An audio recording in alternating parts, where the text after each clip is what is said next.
1983 का वर्ष था जब कुछ गोताखोर अरब सागर में एक विशेष खोज के उद्देश्य से कूद पड़े। उनका लक्ष्य समुद्र की गहराइयों में छिपे कुछ अज्ञात अवशेषों की तलाश करना था। लेकिन जैसे जैसे वे सतह से कई मील नीचे उतरते गए, उन्हें जो दिखाई दिया उसने न केवल उन्हें बल्कि पूरी दुनिया को चौंका दिया। गहरे समुद्र के भीतर उन्हें एक विशाल शहर के अवशेष दिखाई दिए। यह कोई साधारण ढांचा नहीं था, बल्कि ऐसा प्रतीत हो रहा था जैसे कोई पूर्ण विकसित और सुनियोजित शहरी नगर आज भी समुद्र के नीचे मौजूद हो। वहां ऊंची दीवारें थीं, स्पष्ट रूप से बनी सड़कें थीं, मूर्तियां थीं, महल थे और एक पूरी सभ्यता के संकेत मौजूद थे। इस अद्भुत दृश्य को देखकर सभी गोताखोर स्तब्ध रह गए। जब इन संरचनाओं से पत्थरों के नमूने एकत्र किए गए और उनकी जांच की गई, तो पता चला कि ये पत्थर महाभारत काल के हैं। यहीं से यह स्पष्ट होने लगा कि यह वही नगर है जिसका उल्लेख प्राचीन ग्रंथ महाभारत में मिलता है। यह कहानी है श्री कृष्ण की नगरी द्वारका की। द्वारका भगवान विष्णु के 4 धामों में से एक है और यह गुजरात के जामनगर जिले में अरब सागर के तट पर स्थित है। आज यह एक छोटा सा शहर है, लेकिन यहाँ हर वर्ष हजारों कृष्ण भक्त दूर दूर से दर्शन के लिए आते हैं। भागवत पुराण के 10वें अध्याय के अनुसार कंस का वध करने के बाद श्री कृष्ण मथुरा में यादव वंश के साथ रहने लगे थे। लेकिन कंस की मृत्यु से क्रोधित होकर उसके ससुर जरासंध ने मथुरा पर आक्रमण कर दिया। जरासंध ने 1 या 2 नहीं, बल्कि पूरे 17 बार मथुरा पर हमला किया। लगातार हो रहे इन आक्रमणों से मथुरा असुरक्षित हो गया। तब श्री कृष्ण ने यह निर्णय लिया कि अब यादव वंश को किसी सुरक्षित स्थान पर बसाना आवश्यक है। उन्होंने समुद्र के बीच एक विशाल नगर के निर्माण का आदेश दिया, लेकिन यह कार्य समुद्र देवता की अनुमति के बिना संभव नहीं था। श्री कृष्ण ने समुद्र देवता से प्रार्थना की। उनकी भक्ति और शक्ति से प्रसन्न होकर समुद्र देवता ने उन्हें समुद्र के बीच 12 योजन भूमि प्रदान की। इसी भूमि पर भगवान विश्वकर्मा ने द्वारका नगरी का निर्माण किया। द्वारका एक अत्यंत सुव्यवस्थित और भव्य नगर था। यहाँ की सड़कें चौड़ी थीं, महल सोने से जड़े हुए थे, विशाल द्वार थे, सुंदर उद्यान थे और तालाबों की व्यवस्था थी। नगर के केंद्र में श्री कृष्ण का महल स्थित था, जो पूरे द्वारका की सबसे सुंदर और भव्य इमारत मानी जाती थी। जब द्वारका का निर्माण पूर्ण हुआ, तब श्री कृष्ण अपनी मायावी शक्तियों के माध्यम से पूरे यादव वंश को मथुरा से द्वारका ले आए।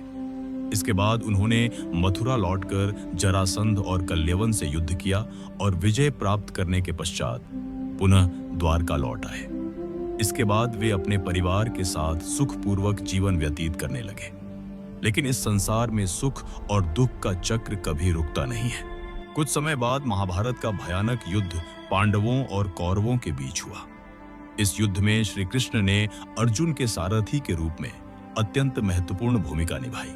18 दिनों तक चले इस युद्ध के बाद अंततः पांडवों की विजय हुई। युद्ध समाप्त होने के बाद कौरवों की माता गांधारी ने अपने पुत्रों के शव देखे। शोक और क्रोध से भरी गांधारी ने इस विनाश के लिए श्री कृष्ण को दोषी ठहराया और उन्हें श्राप दे दिया। उन्होंने कहा कि जैसे उनके पुत्र और वंश नष्ट हुए, उसी प्रकार 36 वर्षों के बाद श्री कृष्ण का यादव वंश भी आपसी संघर्ष में नष्ट हो जाएगा। श्री कृष्ण यह जानते थे कि उनका वंश अपने ही लोगों की लड़ाई से समाप्त होगा, इसलिए उन्होंने गांधारी के श्राप को स्वीकार कर लिया। लेकिन यादव वंश के विनाश का कारण केवल यही श्राप नहीं था, इसके पीछे एक और घटना भी थी। एक बार द्वारका के समीप पिंडारक नामक पवित्र स्थान पर कई महान संत आए। उन्हें देखकर श्री कृष्ण के पुत्र सांब और उसके मित्रों ने उनके साथ शरारत करने की योजना बनाई। सांब ने गर्भवती स्त्री का वेश धारण किया और संतों से अपने होने वाले बच्चे के बारे में प्रश्न किया। संतों ने यह अपमान सहन नहीं किया और क्रोधित होकर श्राप दे दिया कि सांब एक लोहे के मूसल को जन्म देगा, जो पूरे यादव वंश के विनाश का कारण बनेगा। कुछ समय बाद सांब के वस्त्रों में सचमुच एक लोहे का मूसल मिला। यह जानकर राजा उग्रसेन ने उस मूसल को टुकड़ों में तोड़कर समुद्र में फेंकवा दिया। लेकिन एक मछली ने उन टुकड़ों को निगल लिया। वह मछली मछुआरों के जाल में फंसी और जब उसे काटा गया तो उसके पेट से वही लोहे के टुकड़े निकले। एक शिकारी ने उन टुकड़ों से जहरीले तीर बना लिए। 36 वर्ष बीत चुके थे और अब गांधारी का श्राप पूरा होने का समय आ गया था।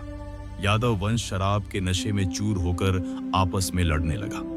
यह लड़ाई इतनी भयानक हो गई कि पूरा यादव वंश एक दूसरे का शत्रु बन गया।